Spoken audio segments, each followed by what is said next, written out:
again. Jack Wilshere. Bergkamp is making a run to the edge of the area. Perez has found him. Dennis Bergkamp is in. And that is brilliant.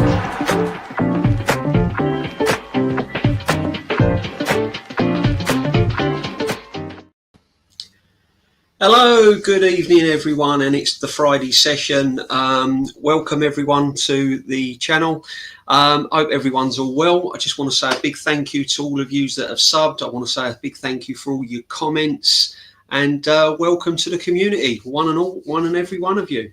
We've got a bit of a treat tonight because we have obviously a legend in the house, as you all know, my right-hand man for the last, I don't know how many months now, but we're pleased to have Kenny Ken on board for this Friday session. We're going to be speaking all things related to Arsenal, and unfortunately we've got to address the elephant in the room of what happened in midweek, which was a little bit brutal, I'm afraid, guys. But welcome everyone. I will try and get through some of your comments, but I will try and show as many on the screen as I can. So a big thank you to everyone, guys. So Kenny, how you been, my friend? You all good? Yeah. So it's been a bit of a week, but watching Spurs lift a trophy. You know what? You say it hurts, watching them do well, and I think it's much worse than that, because it's like it's going to be like in about probably a few hours' time, 48 hours since they won the top tournament, and it still hurts. I didn't think I'll actually feel this bad, I'm so angry on about our circumstances, because of how bad it hurts Spurs winning a trophy. And that's the thing.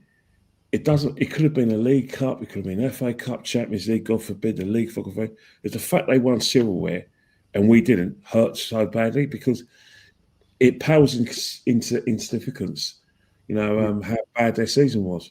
You can argue with Spurs fans till you're blue in the face, and all they can do is shut you up. We said, well, we're having a parade today in around the Enfield Haringey border.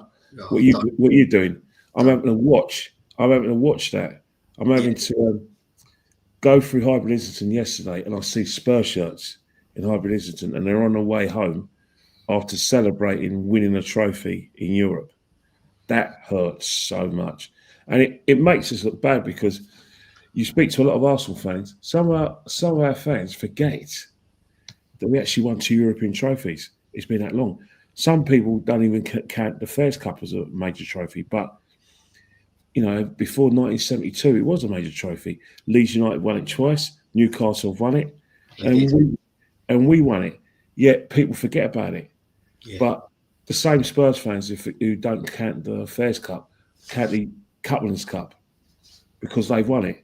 And it's having battle with Spurs fans and losing because they got 4 titles against our 2. Painful.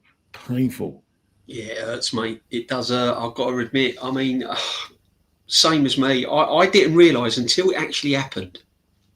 I was watching it, and it was 1-0. And when it was getting sort of towards the end, 80th minute, 81st minute, 82nd minute, I was just praying for a Man United goal, and they're my two rivals, and I was just praying for a Man United goal, just to equalise anything. But until the final whistle went, that's when it really, really hit home, and it was really mixed emotions. It was kind of anger, frustration, and annoyance, really, that we've failed to win a European trophy. The fact that they've won a European trophy before we have, and especially after the season they've had as well. I mean, 21 losses. I mean, it's just been an awful season, and yet here they are, nice sort of early summer's night on a Friday night, end of the week, and they're just enjoying themselves. All the flags are waving. They're not going to worry about league position, Kenny, are they? I mean, are they going to worry about the league position? Well, but both let's just say they're playing Brighton at home. That's 3 points Brighton. Don't care anyone. It's just 3 points Brighton. Just like Man United have got Aston Villa, who are trying to get into the Champions League. That's 3 points Villa. Man United are gone. They're gone. They're lucky if they field a team because, you know, both sides relied on so much on getting into the Champions League, all for financial reasons. For instance, Man United, I've just said Man United and let staff go. It's just happened. They've been doing that all the time. Spurs, it's just what's going to hurt is that two things are going to resonate with me. In pre-season, we got in pre-season in Hong Kong. They're going to play that trophy, and then on the sort of first midweek of August, the new football season, they're going to parade. They're going to have a game in Udinese against the Champions League winners for the European Super Cup. So they got opportunity to win another major trophy in Europe, another major trophy. You know what I mean? Which again, that's humiliating as itself. Yeah, I mean, this is it. I mean, it's not the fact. It's not the fact. See, the problem is, right, Kenny, with me, people say, oh, it's Spurs. And yeah, it is Spurs. It's the fact that our record in Europe as a big club, like Arsenal Football Club, has been abysmal. It's been appalling. And that's the problem. It hurts, doubly hurts, because we just haven't been good in Europe. We just haven't been good enough in Europe. No matter what manager's been in charge, we just haven't really got over the line in Europe. And the fact that their manager has come in, through the door really, early doors, and just had a season like that and nicked a European trophy. I don't know about you, Kenny, but it hurts even more. It does hurt. And the thing is that the thing about what people don't seem to understand is that I've never, because I've grown up in Islington, I don't think it doesn't make me like I said, more adept to the sort of knowledge of the rivalry between us and Spurs. It's just that I don't hate Chelsea. I couldn't care nothing to me. I don't hate Man United. No. I like the fact they're rivals, and we went toe to toe with them under Arsene Wenger. Apart from that, they will never massive rivals for them. I do remember the Battle of Old Trafford, but all in all, I love the competition with Man United. I thrived in it. We took each other to new levels. It never bothered me that that people in this around the London area and around the whole country support Man United. I couldn't care less. No. The team that I hated with a passion was Spurs, and it hasn't changed. Spurs are our rivals, tribal. It doesn't matter whether Spurs are, in the second division or the Football League, and it doesn't matter whether Spurs are in a challenge for the title, challenge for the top four. I'm not into that. I'm not into that competition. It's rivalry, footballing rivalry. The same footballing rivalry between Liverpool and Man United. Now, Liverpool and Man United could have been, when Man United are on top, Liverpool were nowhere near them. When Liverpool are on top, Man United nowhere near them. But they still have that sort of white-hot rivalry over, which is bigger than the competition. And that's how I feel about Spurs. And it really, really gets on my nerves. Yeah.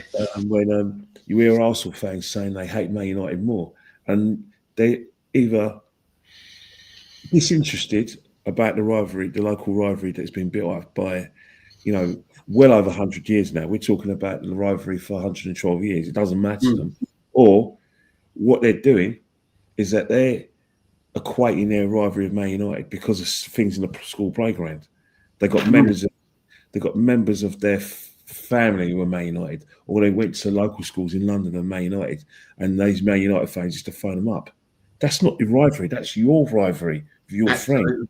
Yeah, it's 100%. It's not Arsenal. It's not an Arsenal Man United rivalry. It's like people in West Africa, East Africa, saying that Man United are their rivals. But that's not Arsenal Man United rivalry. That's your rivalry. Exactly. Clubs. Arsenal, Tottenham, it's the clubs. The first thing Spurs do, Spurs look out for, is not just their results. I look at it for Arsenal results and vice versa. That's how it's always been. It's a club rivalry. It's not your personal rivalry. It's like Chelsea and Tottenham, they have a weird rivalry, but there was Chelsea fans working for Man United, and these are the fans from abroad. I'm not putting you guys down. Is that you need to understand competition or competitors is nothing to do with actual tribal rivalry. And that's what these guys don't understand. And maybe it's because, we're in a stage where we didn't have active football hooliganism. We didn't have sort of active, online hooliganism as well, of people trying to arrange meets. What you have now is banter between each clubs. You have, fans going on TalkSport together, going on DR Sports. Yeah. You had Arsenal fans last year wishing Spurs will beat Man City because they tried to resonate that it helps Arsenal. Yeah, we knew it helped Arsenal, but you're still cheering for Spurs. They don't understand the rivalry. No. And that's what hurts. It hurts. But you know what? The one thing that hurts the most is the fact that we've had such a really bad season. Don't let anyone tell you any differently. Exactly. You can't say we've had a great season when we finished. We finished on 74 points, 15 points below where we are, and Liverpool wrapped the title up with a month to go. So it hasn't been a good season. It's just everything we've done, or any mini successes, have just paper out of cracks. Yeah, no, facts, man, facts. 100%, Kenny. Facts, as always, my friend. It's just been painful. It's just been painful all round. And listen, Kenny, I mean, we can go around and round. I think people that follow us and watch us on streams and that, they know our views on the manager. So I don't really want to go over that ground. I think me and you are singing on the same hymn sheet with the manager. We think that he's reached his ceiling. We think that he's had his sell-by date. He's done some good things. He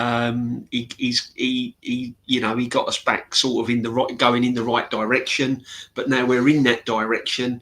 He can't seem to kind of get us over the line. So we know all that. We know all that. So going on to the signings, Kenny, because how I look at it, our manager wants this guy, and all the kind of before we go on, guys, I just want to say big up to everyone's in the house. AFC always, you're all in here. I know everyone. Big up the Jez, the Godfather as usual, complete legends. Make sure you sub to the History channel, guys. Mama Flossie, Lawrence also, Mr. Everest. We've got Man United fans in here. Mike, yeah, big up, man. We've got Chelsea fans in here as well, which is brilliant. All fans are welcome. So big up to everyone. I will try and highlight most of your comments, guys. Irvine, big up as well, everyone. Palace and Tottenham winning trophies says it all. Arteta reached his ceiling. Yeah, me and Kenny think so as well. Listen, and that's not we've got anything personal against the guy and everything, but you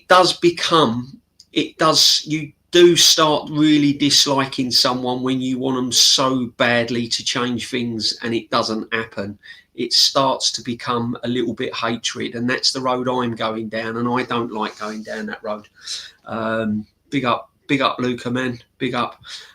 It's not the road I want to go down to. I don't want to go down the road of hating the manager. I really don't, but that's the way I'm going. So we won't touch on about the manager too much. You all know our feelings on that. I don't want to kind of go round and round.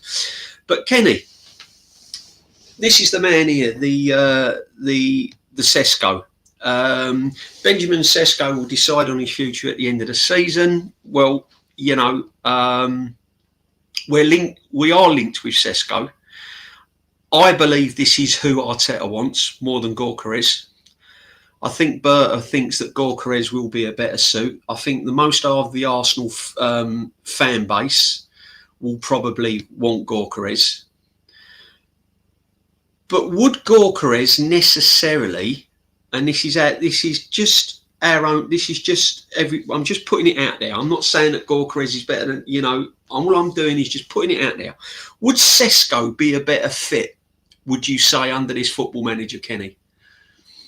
That's a good question, because you've got to compare their strengths, and you also got to look at the body language of the manager. And I mean, sort of like, you know, in a sort of like, put yourself in his shoes. This is a guy that he's been tracking for the last 2 years. It's factual.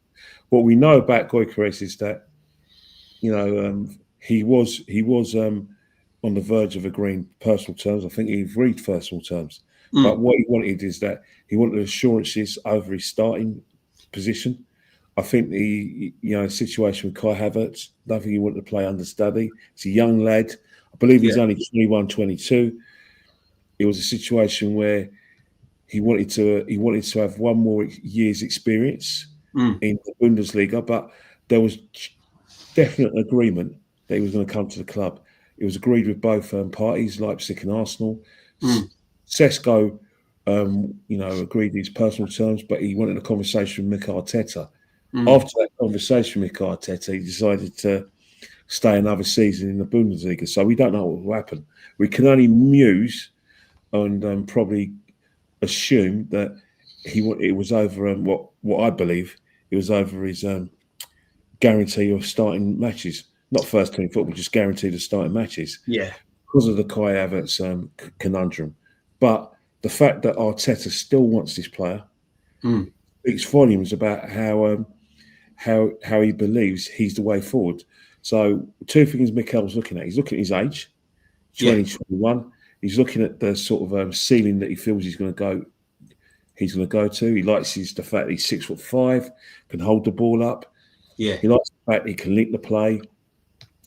Also, he likes that his numbers are decent. They're not on the levels of Gyökeres. Gyökeres' numbers are just insane, especially since he went to Porto. This guy hasn't got the experience of English football that Gyökeres has. Gyökeres was at Brighton, didn't hit get in the first team. He went to Coventry, where he learnt the Championship, where again it's a hard league. And then he got his move to Portugal. But this guy, Benjamin Sesko, if you look at the way we play under Mikel Arteta, this guy will suit our way better. And the reason why I'm saying that, first, let's look at Gyökeres. We know what Gyökeres likes to do.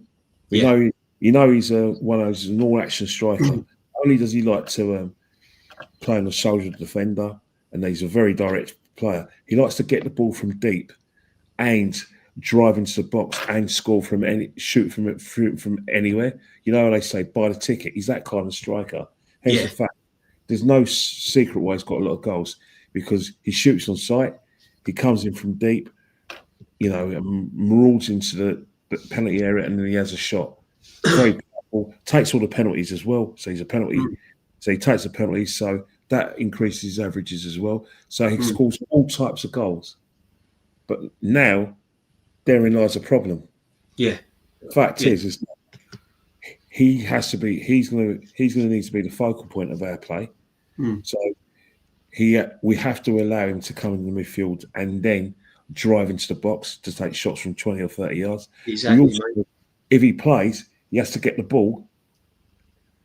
We have to get the ball quicker. In terms of our build up, has to be a lot quicker. And this is what worries me, Kenny, because this is why I believe we lack creativity in midfield. Right? I believe that I've been banging on this for a while. We can't rely on just one player for the creativity.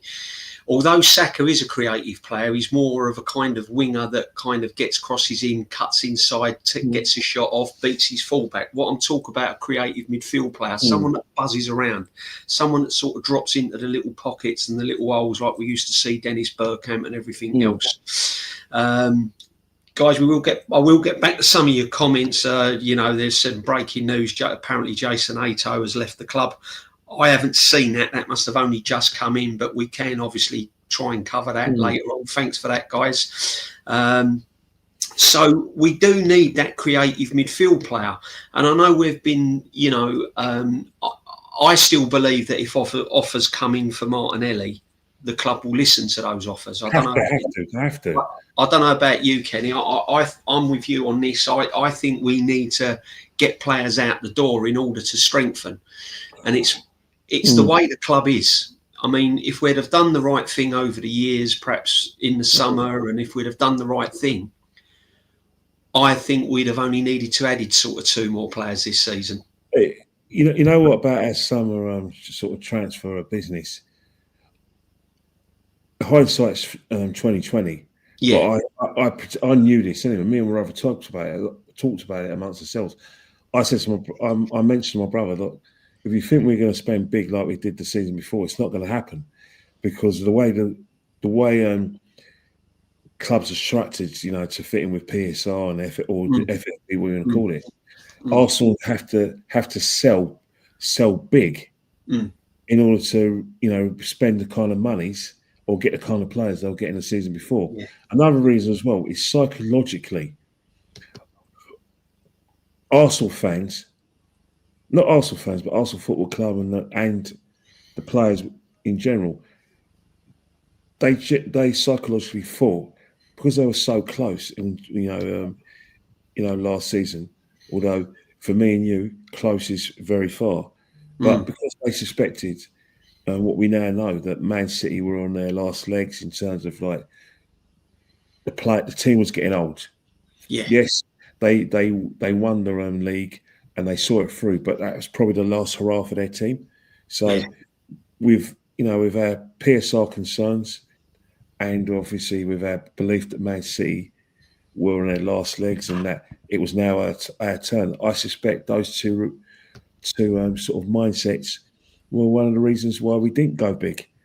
You know, at that time, Odegaard was in form. Thomas Partey was coming back in the team. Declan Rice was in form.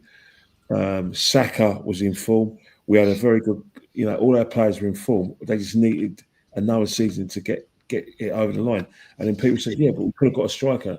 Arteta would argue, well, we got 91 goals that season. We had goals from all over the shop, especially from our defenders as well, where they were getting the end of set pieces. So he didn't think that we needed big signings. He was happy with what he got, because his belief, from a footballing point of view, is that Man City on the last legs. However, we now know that we didn't reckon on Liverpool. I don't think many Arsenal fans reckon on Liverpool, although people like ourselves who know Liverpool and know that Liverpool have more world-class operators than we do, and they have more, naturally gifted footballers than we do. Trent Alexander-Arnold, the defence in terms of Van Dijk, Salah, world-class, goalkeepers, world-class. And they've added to that, haven't they? They've got Verts, haven't they? Yeah, but at the time, it was only us and City, so that was part of the problem.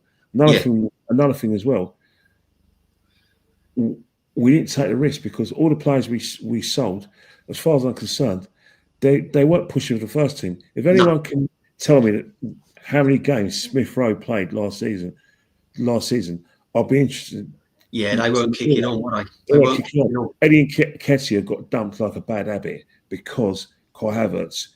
We found a new way of playing under Kai Havertz, so you can't talk about him. You can't talk about Ramsdale, who was dumped because Raya proved to be the better goalkeeper. So that's a fringe player. And the player that we sent on loan, a couple of players we sent on loan, Vieira, fringe player, Nelson, fringe player. So where was the sacrifice? This season, we've been promised all sorts of money, but Bursa's job is that whether we like it or not, we're going to have to listen to offers. Yeah. We are, mate. We are going to have to listen to offers. We're going to have to get people out. This is going to be a random one, chat. This is going to be a random one. And I don't think anyone's really spoken about this. But he's unsettled at Man City. I've got a close friend who's a massive Man City fan. And he's hearing rumours that this guy is very, very unsettled. He's thinking about his England career, and rightly so. And I'm going to throw it out there, guys. I really rate this guy. And when you talk about creativity, I saw this guy rock up at the Emirates on a few occasions, and he absolutely run the show. if it ever came about, I mean, we're all talking about this Rodrigo and Rodrigo this and Rodrigo that. To me, I'm a believer that until he actually puts the shirt on and crosses the white line, I don't really look into anything. But if there was any way, what do you think about this guy? Well, this guy, you have to consider him because, as I said, he's a seasoned England international. He's played. He obviously he didn't get in the England squad last year, Euro 24, but he did play in the Euro 2020. He played in the World Cup. He's got experience. He's brought back into the fold by for the sort of League of Nations games by by the national side. Kazi brought him back, and unfortunately, what's happened with Grealish at Man City is that Doku's direct, and Doku creates chances. Instead that if he's not forcing saves from the goalkeeper, he is getting behind the defence and putting balls in. He is still creating chances. 100%. He's not that kind of player. Grealish is a kind of player that likes to play in a sort of, dare I say it, Odegaard role. Well, I was going to say, there's a comment now. I mean, he plays in the 10. I mean, when he was at Villa, he just used to play all over the place. I mean, he literally got a free role. I mean, don't think he'll get it at Arsenal, though. He won't get it under this manager, no. But what I'm trying to say is, I mean, if it ever came about and he was a link or he became available, he's one player that I would like to think the club would be considering if he came available. How old is he? He's born 1995, so he's 30 this year. He's going to be 30 this year. Yeah. The situation regarding Jack as well, he has to be fully fit and fully motivated. And it's where Man City will sell. If he's hungry, then I want him. But if he's a player that I suspect that is on the wane, then I'll have concerns. But Jack Grealish, he will definitely, if he's allowed to play, replicate his Villa form, he will score goals, he will create chances, he will commit defenders. And that's one of the things we like about Jack. He dribbles. Doku dribbles up to a point, but the way Jack does it, he does it in a sort of like more, in a kind of, he's got more natural ability than I think that Doku. No, 100%, Kenny, 100%. I think with Jack, my issue with Jack is his fitness. If he's fully fit, 100% we'll take him. Mind you, though, you and I know Man City. If Man City is willing to sell him, I do have reservations because why would you be willing to sell a player to your rival? Let's not forget who we got from Man City. We got. Well, they've done it before, though, hasn't he? I mean, Pep's done it before, hasn't he? With Jesus and Zinchenko, similar kind of, situations really, where they couldn't get in the team and stuff like that. Look how they turn out for us. Zinchenko, long term, you can't say that Zinchenko and Jesus have been roaring successes. Although Jesus is extenuating circumstances because of his injuries, Zinchenko, unfortunately, he inverted, but he can't defend. Exactly. He's now got players in front of him. Yeah. Calafiori, on the basis that he's a new signing, got in front of him in the team, and also Miles Lewis-Skelly's been a find at left back. So in that sort of respect, you don't really want players from your rivals. I know in other countries like Spain and Italy, it's not an issue, but in England, when a player comes from a direct rival to another direct rival, it's because something's not right with their form. Something's not right with them physically. Exactly. And it's true what this AFC always says, big up my friend, how much would Grealish cost? Well, it will cost a lot of money it will cost a lot. Man City are not stupid, they're a good businessman. So they pay £100 million for him. They're going to want at least 65, 70 for him. And that's for a player that that is very much on their fringes. Let's not forget, Man City were crying out for a goal last week. Who did he bring on? He brought in right-footed Messi from Argentina, who's never featured in their first team. Yet, Grealish is sitting there. He doesn't get on. No. In the game against Bournemouth, as far as I know, because we were doing a podcast and I was actually out for dinner, but as far as I know, I don't think Grealish got on. Did he get on in that game? I don't think he did, mate. I don't think he did. So what's happening? So what's the problem? Exactly. Exactly. Yeah, I mean, there's definitely something. I mean, he's definitely not happy. I mean, he's not. You know, he wants more game time, and he's probably seeing a Man City team that's sort of fallen out of bed a little bit this season, and he's probably thinking, well, why can't I get a game? And that's the thing. Man City, if you look at Man City, one of the reasons why they are where they are is because the team has come on the end of their cycle. Pep Guardiola miscalculated that. What Pep Guardiola should have done is that he should have, like I said, put legs in that midfield. He's done it in the January window, but those players need to gel. He should have, in my opinion, he should have done it when he should have, because at the end of the day, I always believe, buy when you're strong. If you won the league, then you're surely going to want to sort of retain it. So you have to. This is what Liverpool's gone and done, isn't it? They've gone and signed Wirtz, which I think is a fantastic signing, and they're going to be. So this is what worries me, though, Kenny. We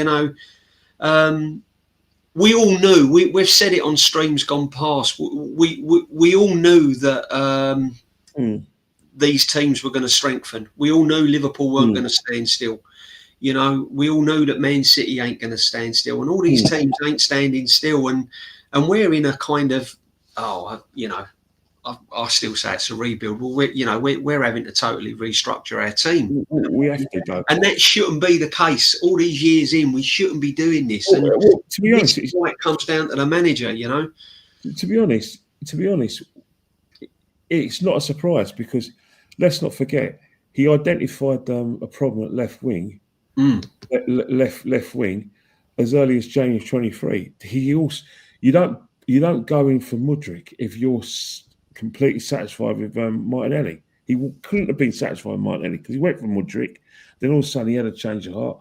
Martinelli improved, but last season Martinelli was in and out of the side. There were times when Trossard was playing instead of him, when Martinelli had to come to the bench. And this season, Martinelli's been poor. I identified it 18 months ago. Problems with Martinelli, but problem is that the Martinelli industry amongst our fans and Martinelli fan group won't have it. They are desperate for Martinelli to replicate the kind of numbers that Saka have represented. In an ideal world, Martinelli and Saka are both banging form and we're smashing sides. Well, it hasn't been the case with Martinelli. So he's known about it for 2 years. He still hasn't repaired that damage. In terms of the left back situation, well, he's not. I think he knew early on last season, it confirmed it, that Zinchenko isn't the sort of player he needs. So he has to. He's still, just because Miles Lewis-Skelly has been a find doesn't mean you can't buy a top class left back, because the end of the day, the guy's 18. He's learning the game, whilst Arsenal have to do things. This is it. So that left hand side problem, he still hasn't solved. So that is a gaping hole, and that's what's held us back. And then, whether we like it or not, you talk about players we need to let go in terms of make a sacrifice. Well, he's going to have to make a sacrifice for 100 defenders, because I'm hearing rumours that, and it's unconfirmed, that big offers will be made for Gabriel. And big offers are going to be made for Saliba, i.e. from Real Madrid, because Real Madrid already got. And his body language don't look right to me, Saliba. He's been off form. He's been off form as well. And if you're a football club of repute and you're a proper business, you can't stick two fingers up to clubs that are offering big money. If the Saudis offer £100 million for Gabriel Magalhaes, you have to listen to that offer. If Rivalry should make an offer for Saliba, you have to listen to the offer, because at the end of the day, whether we like it or not, it's for the greater good. Yeah, and it's a business. I'm not saying you want to break the team up, This is a team that hasn't won trophies and hasn't No, won the league. exactly, and it's a business, and we ain't won trophies, and we desperately need to strengthen in the right areas. We need to strengthen in the right areas. I've said it. Wherever we strengthen, whatever players we bring in, I think the manager has to drastically change. He has to look at himself in the mirror. He has to find that he has to change his tactics. We're predictable. Teams have found us out. So whoever he brings in, he's either got to revert back to more of attacking style, or he's got to make his mind up what avenue he's going down. Because at the moment, it hasn't been good this season. I mean, there's a comment there, Tonali or Jorginho, Tonali all day long for me. Yeah, we've got no chance of getting Tonali. Tonali's no. He's like no. He's when you look at Tonali and you think bloody hell Newcastle. If only he didn't. Yeah, exactly. Gambling problem. Quality player, really good player. His quality. There's no coincidence they've won a cup when he's been in the heart of the midfield. There's no coincidence where they're probably everyone's favourites, along with Man City, to get that sort of top 4 place. You know what I mean? It's like third or fourth. You assume third and fourth is going to be Newcastle, Man City, and then fifth could be anyone. We still think it's probably going to be Villa because the extra place. But Chennai's been a fantastic player. But in terms of Arsenal Football Club, you said you mentioned a very good point. Teams have worked us out. 100%. When you say teams have worked it out, well, that's when you do need new players coming in, where you do need a player not to sort of replicate what we do well, but to give us something different. Something different. Like Mendy is going to give us something different from Thomas Partey. Yeah. But I'm hearing that Arteta wants to keep Thomas Partey. I'm hearing that Arteta wants to keep Trossard. So if he's wanting to keep all these players... I'm surprised with that one, Kenny. I thought Trossard would be the first one to go. Yeah. I mean, I can understand the party as a... DJB, we need to get our signings done before the pre-season. 100%, my friend. We need to get them in early. They need to go on tour, and we need to get deals done because other clubs are going to come rocking up for them. But I mean, as terms of Trossard, I would have put him straight on the. I don't. Well, he was cash in on him, but with Partey, I think he would be an asset. I think he would be an asset as a squad player. He will definitely be an asset. But what's happening is that if you sign Zubimendi, you get variety because Zubimendi will give us something different in midfield. He's not a Thomas Partey. If you think he's going to be have the physical abilities of Thomas Partey, you can forget it. He's a different kind of player. He can play with the number 8 or number 6. What he'll do is that he'll actually boss the midfield, but not in a robust way, but he'll boss the midfield with his passing and his ability to keep the ball. You know what I mean? And that's the kind of what we're going to need. And then if you want to change tactics, you bring Thomas Partey to not only do what Zubimendi does, but gives you a bit of power as well, where he will protect the back four. So you do know that kind of variety. However, Trossard, in my opinion, was trying to engineer a move on the 11th hour to Saudi Arabia. Why would the Saudis make an 11th hour bid for him if they didn't think they were going to get him? You don't bid for a player. It's not like the old days, allegedly, where I'll go up to you and say, DJB,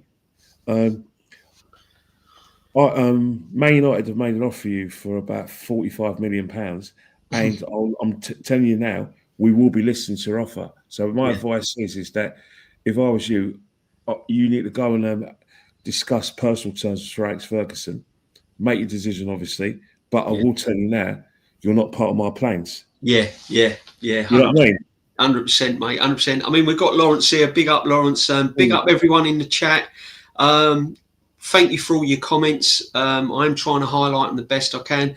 Lawrence says, DJB Kenny, do you honestly believe this clown of a manager is going to take advantage of the 2 summer transfer windows clubs? 2 summer transfer windows clubs have this year because of the Club World Cup. Do you think the Club World Cup is going to take its toll? I think it will. Well, no, all it would do is that it's about big up, Lawrence. It's all about registering players and know when to deregister them. So, for instance, Real Madrid are involved in the sort of Club World Tournament. They're going to want Trent Alexander-Arnold to be available for that tournament because I tell you now, every club in Europe and every club in the sort of Copa, the Libertadores, the African clubs, and the Saudi clubs, they're taking that tournament seriously. There's some serious money's been put in it. The Zone have got the TV rights. Channel 5 here in the UK, they bought the rights to the Zone. This is a major tournament where, whether fans like it or not, English clubs need to move with the times. Man City are taking it seriously. Chelsea have to take it seriously because Bayern Munich are 100% taking it seriously. Yeah. 100%, mate. FIFA have done a good job marketing it. So what's going to happen is that any players that have been agreed personal terms with the various clubs that they've been linked with, they will try to register them for that tournament. And any player that that is out of contract will probably be kept on for that tournament. So in a way, you can still negotiate around that, but I take it the players that we need are players that are going to be playing in that tournament. So yeah, it's going to be a bit tricky, but let's not forget, we got until like September the 1st. Yeah, exactly. So we've got to keep on doing that. I know people say go in early, but make sure if you identify the player, made your approach for the player, that you get it over the line. Yeah, no, 100%, mate, 100%. I mean, Kenny, going on to the next thing, sort of like, where do we actually need? We've all said it, we need a striker. Everyone knows we need a striker. Some people say we need a striker. The manager doesn't think we need a striker, though. No, exactly. The manager don't. This is what worries me with this manager, my friend. He doesn't like out and out banging strikers. Yeah, but you know why though? You know why? Because simple reasons that if you look from a footballing point of view, there's reasons why, and they're valid reasons for Arteta. One thing when you play in these Arteta's teams and play most of the teams now, being outnumbered in midfield is a crime. Being able to losing the ball is a crime. Yeah. So basically, the best way for you to not lose the ball and not being outnumbered in midfield or enamored in the counter attack is to play with a slow build up. Is to basically say, right, no crossfield passes because the opposition can cut it out and get the ball. You look at the game against in the Europa League final. Man United got desperate. They tried to play crossfield passes. Spurs kept it intercepting it, especially in that second half. Every cross that went in, Spurs headed it away. So a modern day coach that is basically a Pep disciple or an Arteta disciple, they're going to say, right, that's the reason why we play like we do. That's the reason why we had the slow build up. It's frustrating, man, and it's frustrating. You know what I mean? When you see the way he changed his tactics, I weren't expecting that defensive display by Spurs the other night. I've got to be honest with you. Yeah, but it was easy. It was easy, but you've got to look at it from an Arsenal point of view. When you watch Arsenal play, unless there's men in the box, they're not going to get the ball forward quickly. Another thing as well, that system that Arsenal Arteta, prefers, that lends itself to goals around the team. For instance, that system, basically is saying to Martinelli, right, I want you to, go forward but track back. But because you're going towards goal, this is an opportunity to get 15 goals a season. The same with Saka. They've got Kyle as the false number 9. They'll like more goals from Odegaard. That's how he's going to get around it. That's the thing. The out-and-out striker is a dying breed in football. Yeah. Unfortunately, you're very lucky. You're very, very lucky to see players like Grealish, and you're very lucky to see players like Erling Haaland. But then old Tommy Tooks has brought Ivan Toney back in the frame, hasn't he? And he's been Saudi, which we could have had for 40 million last season. But why? What? But Spurs didn't go for Ivan Toney. Man United didn't go for Ivan Toney. Arsenal didn't go for Ivan Toney. Not because he's in this. He's got an attitude problem. He hasn't got an attitude problem. No, it's just not that sort of player, is he? No, it's not even that. He's too much of an out-and-out striker. He's too much of a free spirit, like a Goikarez, to the extent that he isn't going to press from the front. The modern-day striker now is the first defender. Don't get me wrong, it's nothing new. if you watch Liverpool under Bob Paisley and Joe Fagan, and even under Kenny Dalglish, Ian Rush was the first defender. Of course he was, yeah. Remember when teams should try and play at the back, Ian Rush was always trying to charge that, do the first charge, and stop players going back. He tried to stop the long ball going out. He made it difficult. No, facts, mate. Defenders from a defensive point of view. So it's not as if this is happening overnight. Liverpool were doing it 30 years ago. Yeah, exactly. 40 years ago under Joe Fagan and obviously Bob Paisley. So it's nothing new. No, it's only that now we expect players to do it. But Ivan Toney, he's actually suited for international football. Another thing as well, Harry Kane's legs are gone. Oh he's got to bring someone else in. I mean, Joseph, big up Joseph. Had a big argument with Top Gooners the other day, DJB and Kenny. They told me we have a fantastic starting 11, just no injuries, and we will win trophies. Always excuses. If we get everyone fit, we do have some good players. Unfortunately, this manager can't seem to. In big games, can't seem to get the best out of them. Can't change his in-game management, needs addressing, and unfortunately, it's poor. And we do need a change. But we've got him for another season. We've got him till Christmas at least. So we're going to have to, try and get by the best we can. Guys, smash the likes, sub if you need to sub. You know what to do, guys. It all helps, and I just want to say thank you for everyone that is locked in today. Thank you, all your comments. I'm trying to get through as many as I can. Need to get Saliba signed up this summer, or we will sell him EBD off. Yeah, we do need to lock him down. We do definitely need to lock him down. I worry about Saliba. I've looked at his body language. I've looked at his recent form. And it's someone that doesn't look like a player that he wants to give his heart and soul to the club. That's just me personally. I could be well out of wrong. I don't see us taking advantage of this special transfer window at all. Hopefully we will. I think we've got to do something. We've got to do something. Honestly, couldn't ask for more on a Friday evening than sitting listening to pure facts from people who know their stuff. Big up DJB. Thank you, Icy Spicy, and a great name as well. Guys, I did moderate some people. I did make some of my chat mods. Unfortunately, it's not come up. So I don't know what I've done wrong. I'll have to check. I do apologise, but there are certain people that I did moderate for my channel, and I will get some moderators in the future. I don't know why, whether or not I've pressed the wrong button or I haven't pressed the button, I don't know, but as soon as I find that out, I will sort it out, guys. The Palace fan, I hope you're enjoying it, man. It's a lovely feeling. Do Arsenal fans not understand that Mika has done the bare minimum? Yeah, we do understand, man. 100% he's done the bare minimum, and he's tried to. You've got one good player that I'd love at Arsenal, and that's Adam Walton. I think he's an exceptional player. I think he's. You know what? Adam Walton should. Bergkamp or Odegaard, Bergkamp all day long doesn't. That's not even a. Who else? Is that? Oh. Khawaja. You know the situation with. Big up, my friend. Big up. With Jack Ram, Jack. Yeah, me and Jack are good mates anyway. We know each other very well, and I'm glad you're out of hospital. But you need to don't get too excited at football, Jack, mate. You know what I mean?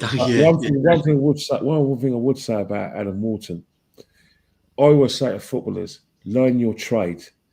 Don't get that big move. It's too early for you. Because exactly. That,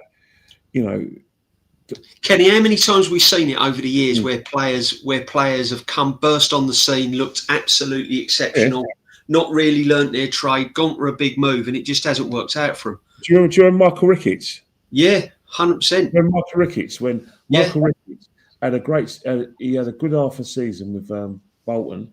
We talk about 23 years ago. And then, all of a sudden, without him learning his trade, he's getting England caps. He's never the same player because he's not ready. Sometimes you have to, learn your trade. And I think a club like Crystal Palace, let him learn his trade. Look what's happened to Eze. Eze's learned. You know why Eze's playing his best football? Because he's been allowed to develop as a player. So Of course, if Palace sell him, he's going to be, how do I say it? He is going to thrive. Look at Lissier. Lissier joined the right club in Bayern Munich, but he had a couple of seasons at Crystal Palace where he was learning his game. Yeah, you're right. Jack's right about Jack Rodwell. Everton, didn't. It was fantastic at Everton, but he went to Man City too early. He did. Who's that? Like I said, Sinclair. You know the guy from what's it? The guy who was at Chelsea Junior. Then he went to Wigan, cooked, and then went to Swansea, cooked. Yeah, and then he went to Man City at the wrong time. Yeah, but this is why I think people like Jared Bowen, he's at the right time now. I think he's at the right time because he's not in the England squad, which is, I think, is an absolute. I haven't got a clue why he's not in now, and he's another player. I would take him all day long at Arsenal, Jared Bowen. But you know what? There's other players. There's other players as well. You've got to look at players like Mbeumo. Mbeumo is learnt his trade at Brentford. You could Mbeumo. Remember when Brentford, first got their playoff place in 2019-2020 season when he lost to Fulham and they lost to Fulham in the playoffs. But remember they used to call them BMW. Mbeumo, Barama, and Watkins. Now you look at our good friend Mbeumo. He's learnt his trade at Brentford. Both him and Wizza have got 19 goals. Wow! So coming to Sunday, both of them could get 20 goals. I mean that was. Big up Thomas Frank as well. I mean, he's another manager that they have played every game as well. They've been, they had a few injuries, but Mbeumo has got opportunity to get 20 goals. Wizz's got opportunity to get 20 goals. Yeah, and this is since Ivan Toney went to Saudi Arabia. So everyone says, they're going to struggle at Ivan Toney, but they got 3 players who've got double figures goals. Schneider has got 11. He's got 12 Which is goals. A credit to the manager, though.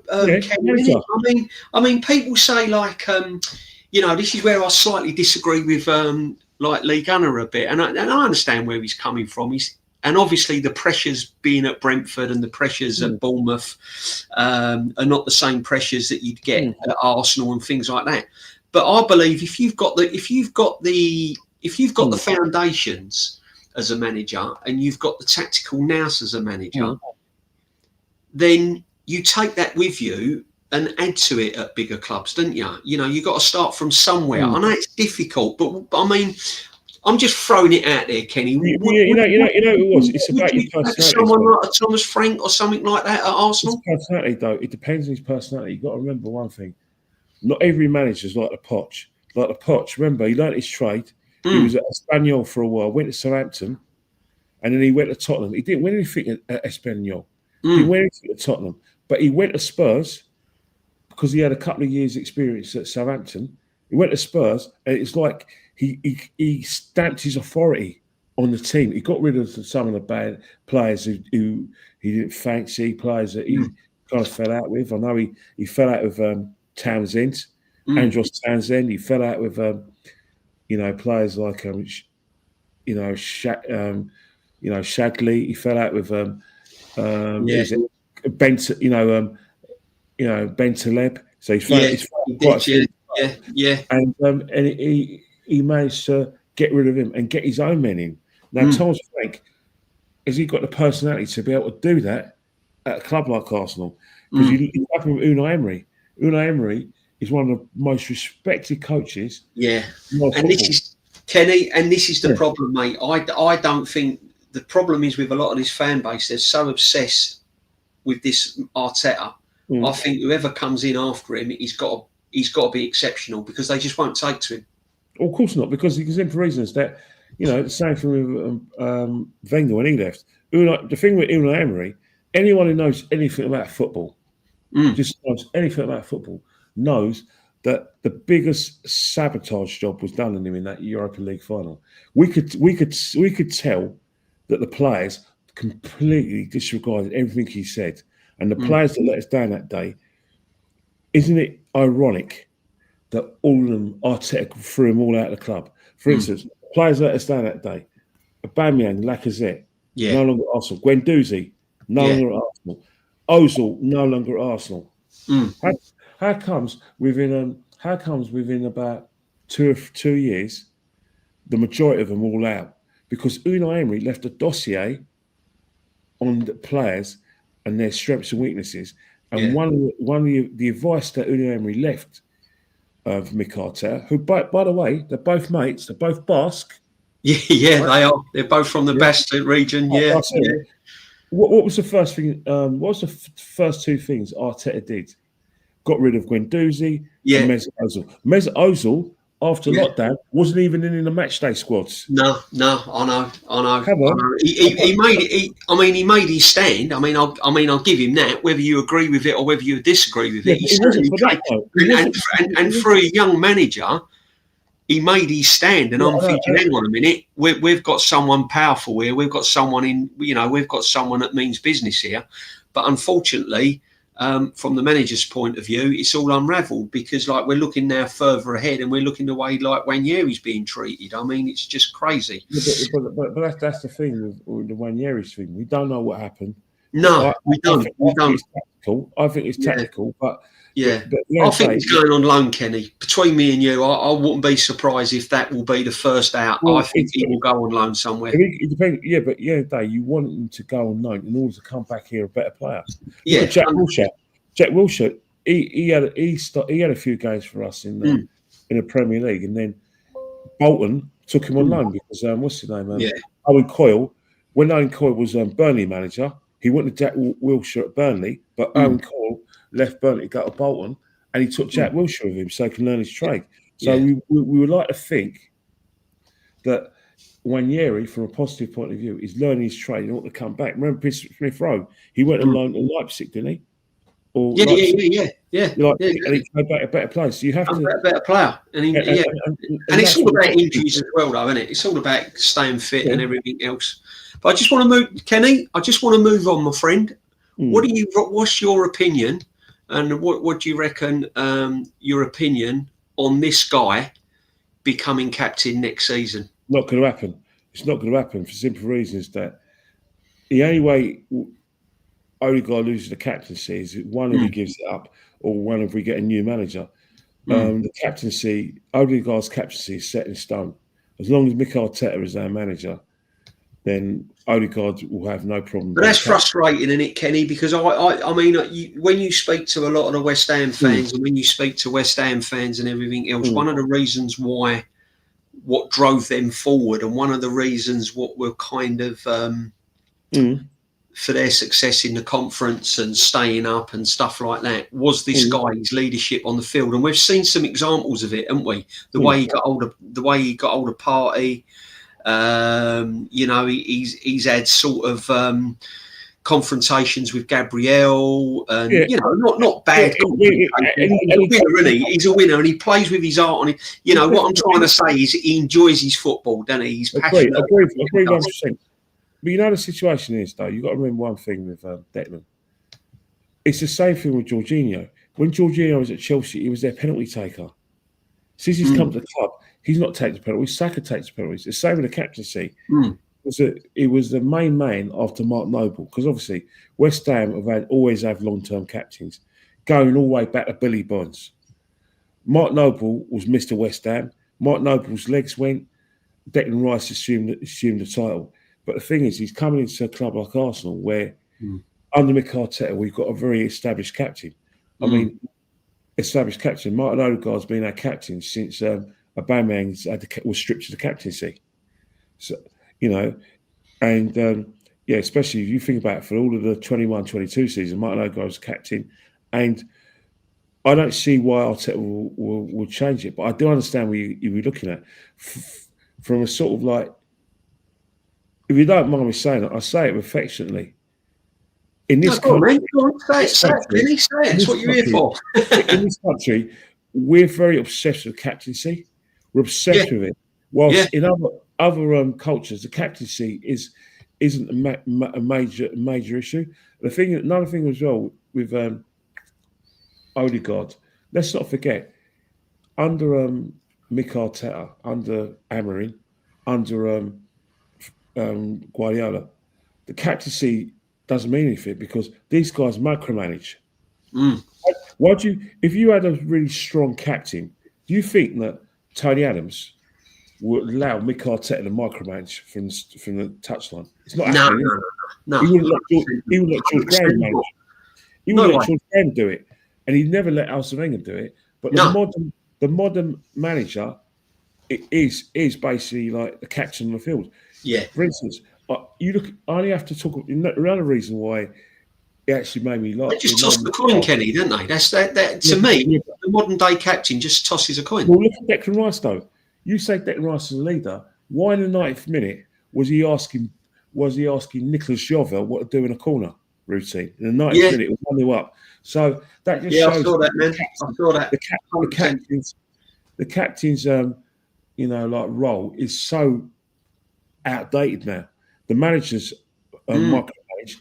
Don't get me wrong. If he was at Tottenham, of course he'd be a bloody leader because Postecoglou isn't a micromanager on the field. He tells them what he needs from them, and they got to work it out themselves. Yeah, he just tells them, right, this is the way I want you to play.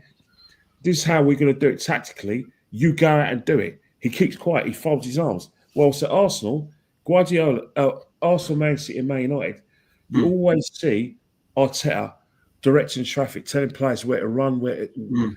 Honestly, it's as if he's guiding in airplanes, isn't it? You know what I mean? He's like the old paddler on the old. Remember the old runway with the aeroplanes? You know what I mean? Yeah, but Declan's brought into this. So as much as you say you would like a different captain on the basis of Declan Rice's reputation, this is it. They're all moulded, and this is what worries me with this manager, man. Declan Rice is built into it. You know what I mean? Yeah. Do you know what? That leads me straight into it. First of all, just a couple of rundown, Kenny.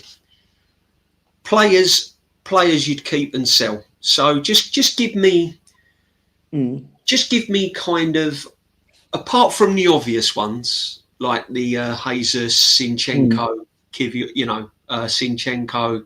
Obviously, we know Tierney's going and all of that. But what I'm saying is, and like the chat can get involved as well, they can put their players in as well. If you was in that boardroom, Berta's there, you're asked the question, what players would you be willing to listen to offers for in this current Arsenal team? Who would you sell, Kenny? I mean, I would listen to offers for Martinelli. I'd definitely listen to offers for Trossard. This is going to really, really light up the. And by the way, get and sub, guys. Get and sub and smash the likes. And welcome everyone on a Friday evening.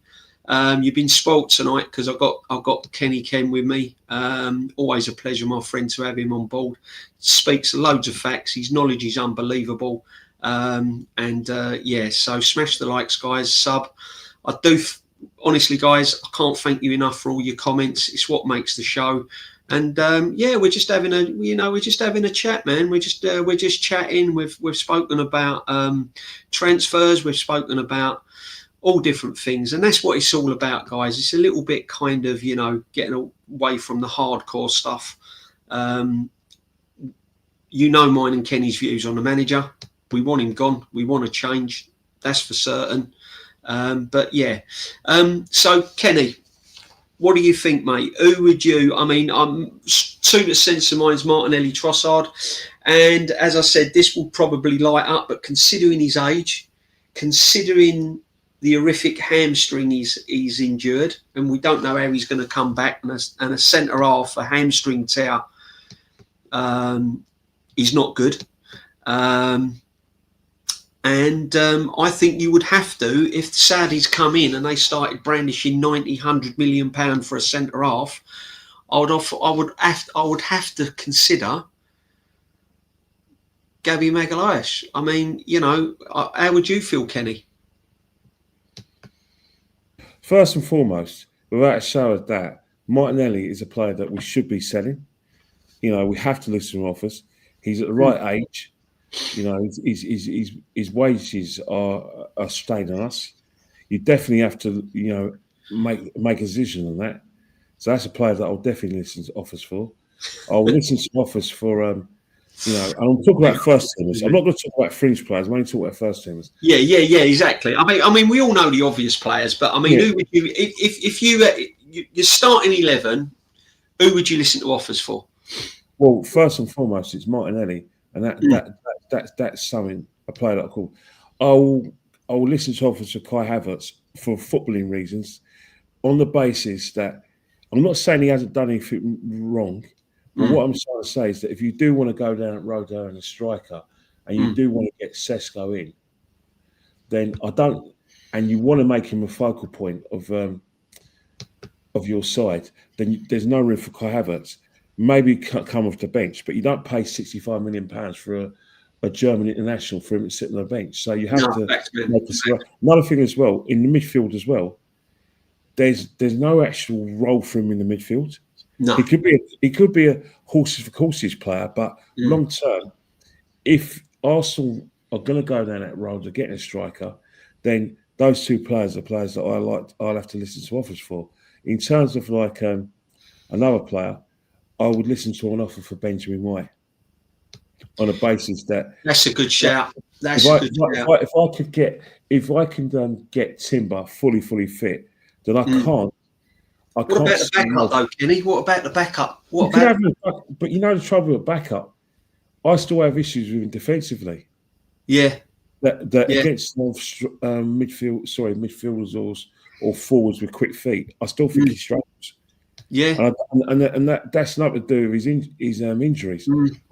I do not. I think Benjamin. We got the best out of Benjamin White. We've got a good, was it? How long has he been? We've got a good 4 years out of him. Oh yeah. So you would say you would go Benjamin White, Martinelli, Trossard.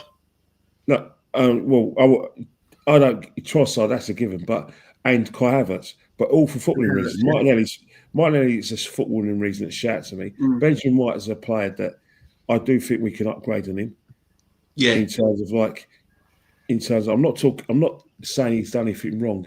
I do think that with Timber in the team, I wouldn't start him over Timber.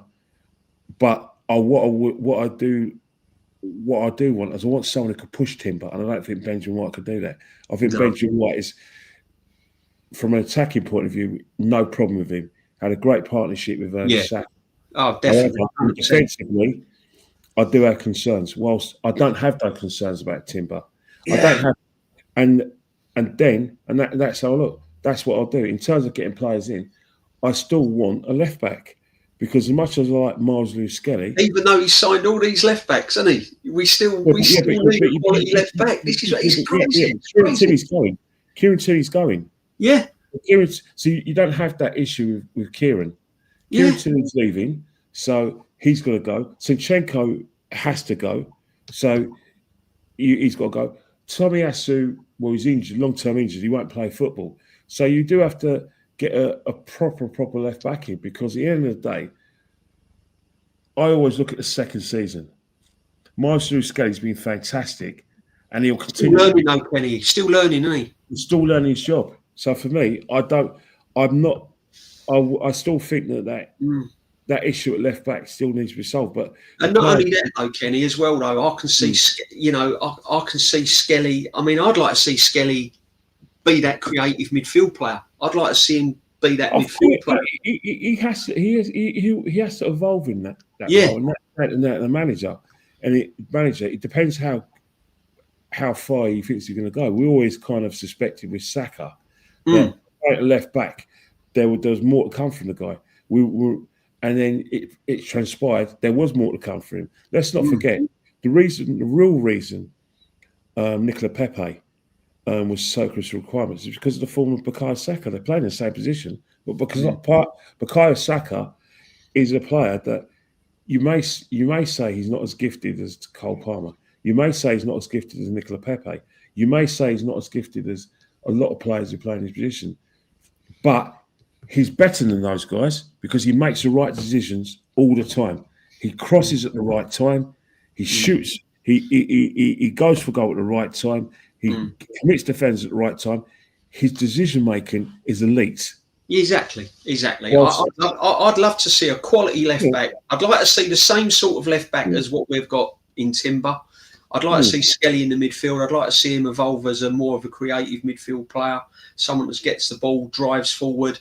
A bit like and I'd like to see that. Whether this manager is going to do that, and this is what frustrates me, my friend. This is what frustrates me with this manager. He's not trying anything different, and I think he needs to. I mean, Joseph says surprised about Trossard. Done DJB and Kenny. Yeah, I mean, Trossard, I think, is 29 now, isn't he?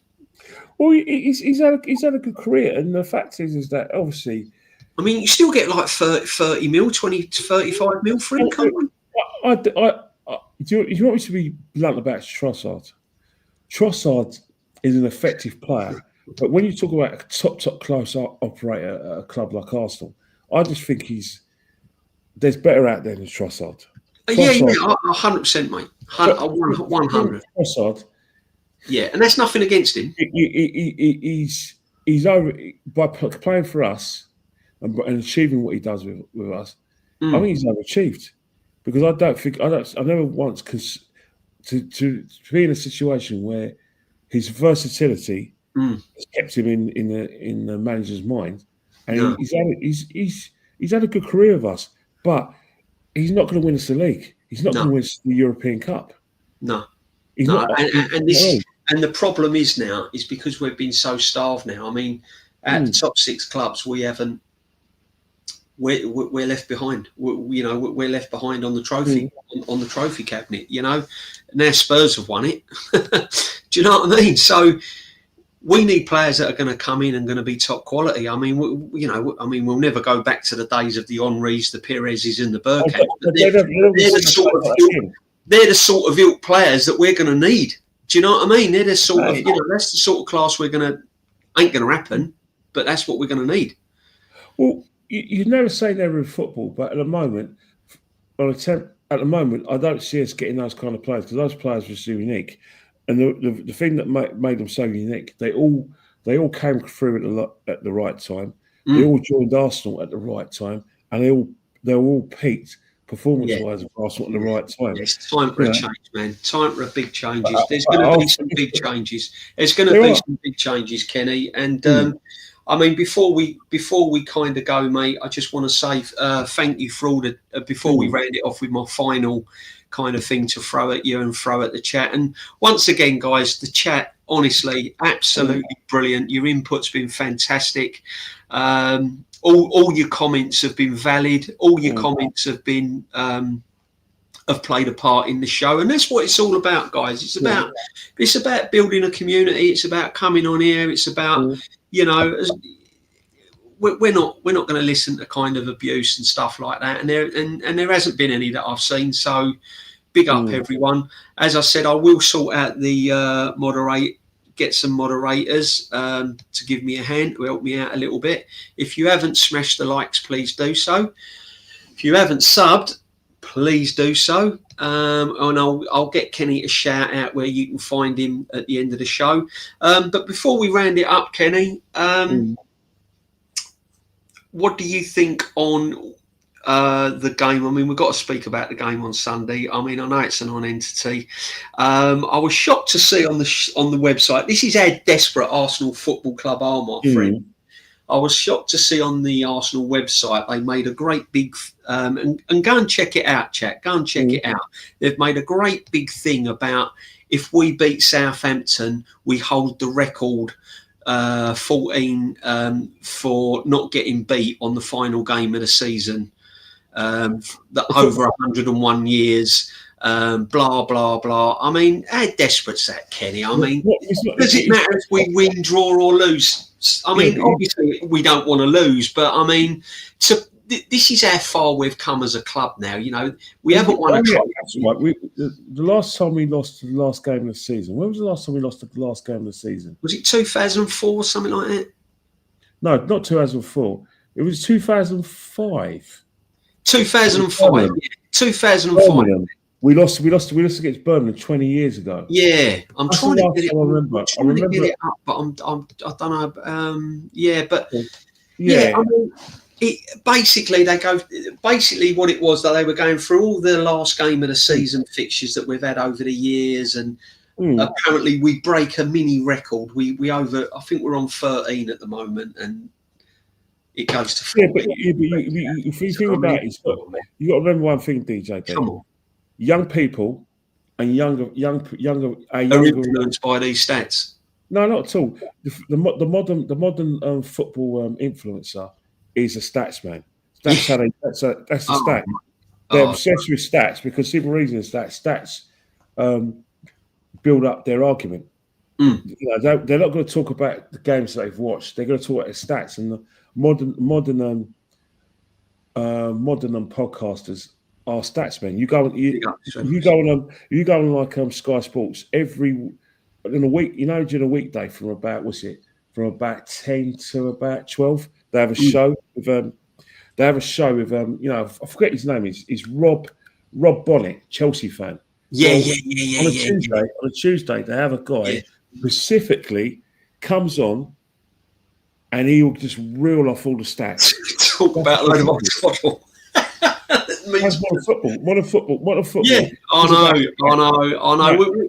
Kenny, we've got to try and get in with the times, man. It's difficult. No, you don't, because not everyone wants the stats. Because the thing is, you know, Eamon Dunphy. This is Eamon Dunphy. Eamon Dunphy is a big personality in the Republic of Ireland. He used to play for Millwall and Man United, mostly at Millwall. You know, he used to live in England, but he's moved back to Ireland. If any of our Irish viewers out there, I know he used to have a show on RTE with Liam Brady and Johnny Giles, and one of the things that Eamon Dunphy states is that those guys with their stats, they're not football people, they just worm their way in. So basically what he's saying is that the statisticians haven't got a clue about the game, but what they are good at is getting a computer and say, right, computer, how many passes did Arsenal make? Computer, how many tackles did Arsenal make? Computer, how many yards did Ozil cover on the football pitch? That's just my stats, and people get impressed by them. You know what I mean? Yeah, no, Kenny says here, absolutely. Yeah, no, you're spot on, man. You're spot on. I mean, it is the modern kind of football now. It's all built on GA and RB and this, that, and the other. Yeah. But it says, quick question, Kenny. DJB, big up AFC always. DJB, which Arsenal double winning team was better, 71, 98 or 2002? For me. What do you reckon? I mean, I've got my one, but Arsenal's best ever team. But Arsenal's best ever team was the 2002 team. That's the best side I've ever seen at Arsenal. Yeah, and absolutely. I agree, mate. That team was better than the Invincibles. I agree. The only team that was close to that team was the 91 team. The Invincibles, sorry, Arsenal fans, is the third best team I've ever seen. I thought 91 was a better team than them. Exactly. 2002. And do you know what, Kenny? The best team I've ever seen at Arsenal. Yeah. No. Do you know what, Kenny? The amount of sort of debates I have when they think I'm mad. They think I've been on something when I say the Invincible team weren't the best team. And the amount of run-ins. Why? Yeah, but they was invincible. Yeah, but they weren't the best team. You know, it's simple as that. The 2002 team was incredible side. You look at Man City, right? Man City did a treble, but the best Man City side I've ever seen was the 2018 team under Pep. Man United won a treble in 99, but the 94 team was better than them. Man United, from a footballing point of view, for the way I like the game we played and the way the teams, when you talk about total domination of the competitions they were in, that team is better. But the double one, the sort of the team that won the treble and Sir Alex Ferguson achieved more than the 94 team. Pep's team in 2023 achieved more than the 2018 team. No, facts, mate. But the 2018 team is better. It's just like everyone sees the Invincibles as a bigger achievement than winning the double. But you get 2 trophies for winning the double. Yeah. I mean, it says, how long do you think Christian and Egal will back manager? Well, not just Christian and Egal, all the Arsenal fans. I think personally, listen, everyone's got their views, and if you stick by the manager, so be it. Me personally, as I said, I think everything's got a shelf life, especially in this modern day football. Shelf life. Gone are the days where you can sort of stay at a club now for 10, 15 years or more, unless you're winning every single season. It ain't going to happen.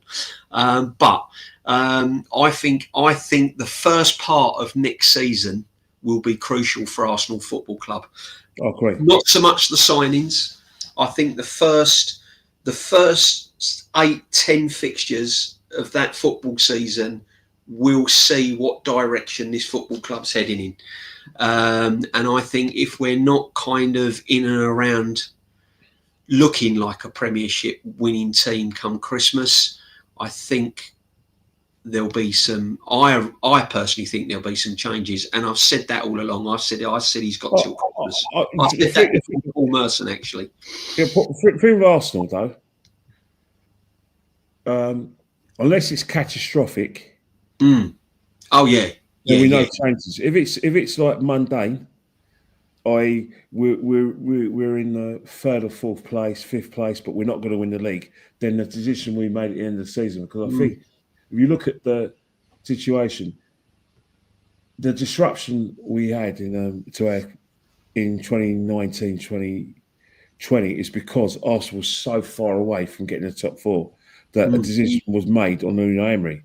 Yeah, if that's the same sort of case under Arteta, where we're in we'll get the sort of results that were similar to the ones of Ten Hag, then of course a decision will have to be made. Fans will call for him to be sacked. However, if it's a situation where Mikel Arteta is 3rd or 4th, then they'll think, right, we're still in contention for the top 4. We'll keep him to the end of the season, and then we'll make a decision. Yeah, no, facts, man. So, Kenny, before we round it off, Southampton Sunday, last game of the season. Listen, Southampton's had a dreadful season, but I would like the Arsenal faithful to give out, whatever views you've got. Aaron Ramsdale, he was an Arsenal player. He done his best, and let's be honest. He wasn't the worst Arsenal goalkeeper I've ever seen. Look. Aaron, I hope they give him a nice little. I hope they give him. Aaron will get. Let's not forget, Aaron overachieved by playing for us. Aaron is a goalkeeper that, if you want to win the league and you want a top class goalkeeper, Aaron is the sort of player. It would be a good number 2. But if you're trying to get in the top 4, and you're trying to stay in the division, or you're a solid Premiership team, Aaron's a fantastic goalkeeper in that respect. But if you're trying to win things, winning the Champions League, win the Premiership, Aaron hasn't got the leadership, goalkeeping ability, in my opinion, to take to that level. He's not an Edison. He's not an Edison who Man City are trying to get rid of. And Raya, to a certain extent, is that kind of player that has the personality to win you big games. Raya's not unreplaceable for me, though. I'm still like that with Raya. When I saw David sorry, Kenny, but when I saw David Seaman, I was like, well, do you know what I mean? Pat Jennings and men like this, but it's very rare. It's very rare to get those kind of those. You think about those goalkeepers now. It's very rare to get goalkeepers with the personality. You got to remember one thing: David Seaman weren't great with his feet. No. So again, he's one of our greatest goalkeepers, but he's not great with his feet. In the modern day, it's better. But Lehmann, who a lot of people think is on the level of David Seaman, was good with his feet. Yeah. No, it's facts, mate. So how do you think this game's going to go Sunday, Kenny? What can you see the lineup being? Do you reckon Wenger will get a run out? No, it's strong lineup. It'll go strong lineup. Everyone, the big hitters will play. They hold the fans They owed the fans a victory. Loads of fans are going to turn up, 3,000 fans. We're going there to win, and we'll win. We'll win. It won't be big, but we'll win about 3-1. Yeah, 3-1. But I could tell you categorically, Arteta is not gonna is gonna play a strong side. That means Tierney will come to the bench, but he won't start. So expect to see Mars Lewis-Skelly left back, Benjamin White at right back. The defence will be Saliba and Kivior. Do you think he'll start with Everts, Kenny? Nope. You don't think he'll start with Everts? Nope. Because the other day he'll have a bit of problems with Nagelsmann. He ain't starting him at all. Havertz is going to have a complete rest. He'll come off the bench, but the midfield is going to be like Odegaard, Partey, and Rice, and up top is going to be Trossard, Saka, and Martinelli. He's going to go strong. Yeah. No, facts, mate. Facts. I'd like to see Ranieri get a shout. I'd like to see him get a little run out, to be honest. The only thing you're going to see Ranieri do at the end of the game is go to the away fans and clap. That's a shame, mate. That's a shame. I hope Tierney gets a good send-off, and Ranieri will not get a game.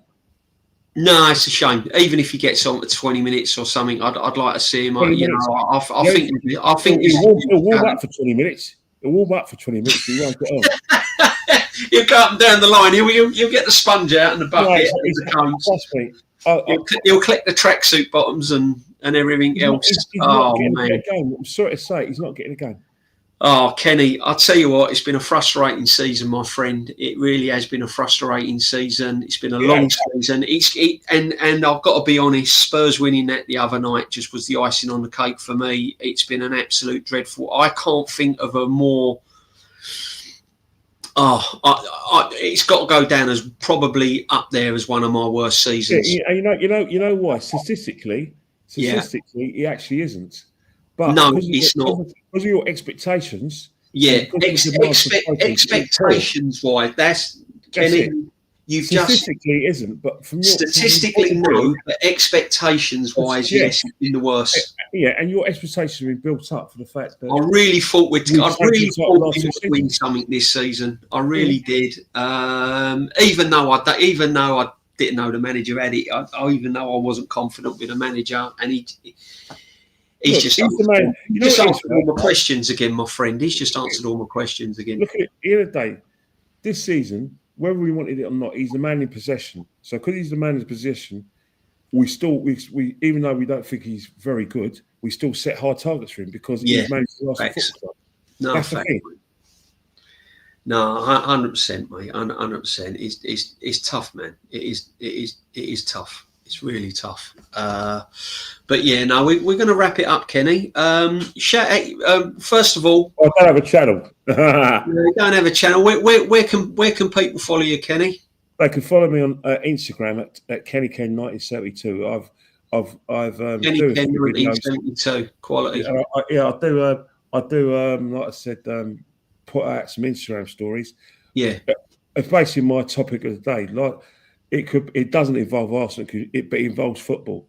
So who knows? I could take the mickey. I could talk about Spurs parade, but then again, it's repetitive. I already talked about exactly. Yeah. We want to listen. I'll tell you. Listen. We've had a really good Friday chat here, and I've had a lot of comments saying, "Will this be a regular?" and stuff like that. I'm just sort of going around, but if you're enjoying it, then we'll do it. I'm sure Kenny Ken don't mind doing it. But I think what we'll do is we're going to wait until we might get some signings in the door and stuff like that, and then perhaps do another show when we've got some definite signings over the line, and we can talk about that and do something on that. Yeah. But you're a man off my heart, you know what I mean? You know, but don't get me wrong. You still got to talk. You're a man for my heart because the other day we're going to have to find something to talk about during the summer. But at the end of the day, let's not forget. You know, there's international football. There's a World Club Championships. Exactly. When it comes to Arsenal business, I suppose you can look at the international games, look at the World Club Championship, and say, right, that player can play for us. Yeah, exactly. I mean, we don't want to overcook it because obviously everyone's going to be having summer holidays and stuff like that, and time is precious. I don't want to overcook it because then too much of something gets a little bit I want you guys to look forward to stuff, mate. You don't want to see my ugly face every week, man. But we'll do some shows. I've got to get Matty on one. The next one I'm going to do, hopefully, with Matty. Do another one with Jez as well, and then hopefully I'll get some guests on as time goes on, and we can talk. I just love talking about football. I love talking about this club. Hey, DJB, sorry to interrupt. Go on, man. Go on. The Jason Ito story is true. It's been announced by the BBC, so he is leaving. I tried to get it on. I didn't like to say anything because I didn't know whether it was just sort of like in the sky. But the Jason Ito, he's gone, has he? That'd be interesting to find out because I'm still waiting to see why the exact reasons Edu went. I don't listening to too many rumours. Well, you'll be zooed if you make any. You'll be zooed, but there is a reason why he left. But you'll be zooed if you mention it. Yeah, get the league gunner work on DJB. Yeah, we'll have Leon. We're gonna get loads of people on. I'm gonna even try and get. I'll try and get some other people on, but and I'll try and get some people on them from the chat if they want to come along. They can give me their information, and if you want to have a little chat, by all means come on. And providing it's all respectable and everything, because this is what we're trying to do. We're just trying to build up a community. And I've thoroughly enjoyed tonight, Kenny. Thank you very much for coming on. I know your time's precious this week, my friend, and. What can I say? It's been an absolute blast. Thank you very much, all those that have been in the chat. Thanks for all your comments. It's an honour to be asked. It's nice, because the other day, if you got a view on football, it's nice to be asked. It's good, man. Don't get me wrong. If I've got prior engagements or I've got a gym appointment, then I'll do it. I'll say I won't say, I can't do it. I'll say, can we do another day? Because I think exactly. I'm just flexible at the moment. I'm having no set days. I'm calling them sessions. They mean no, innit? Yeah, that's why I'm calling them sessions. No. That's why I'm calling them session. We've had a Friday session. We've had a Sunday session. Perhaps we'll have a Tuesday night session or something like that. And we'll see how it all goes, guys. But thank you very, very much for the for your company. Thank you for the chat. And stay safe, look after yourself, and let's hope that this great club can once again be great again. So I'm just going to run the outro, and then we will say cheerio, guys. God bless, all the best, keep safe, have a lovely weekend. Kenny Ken, absolute legends. Smash the likes, sub, and take care, guys.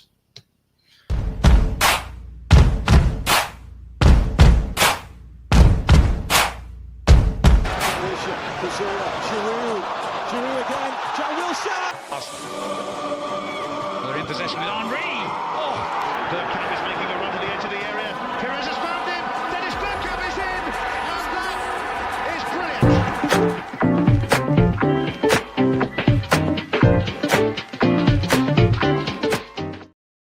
All right, I've got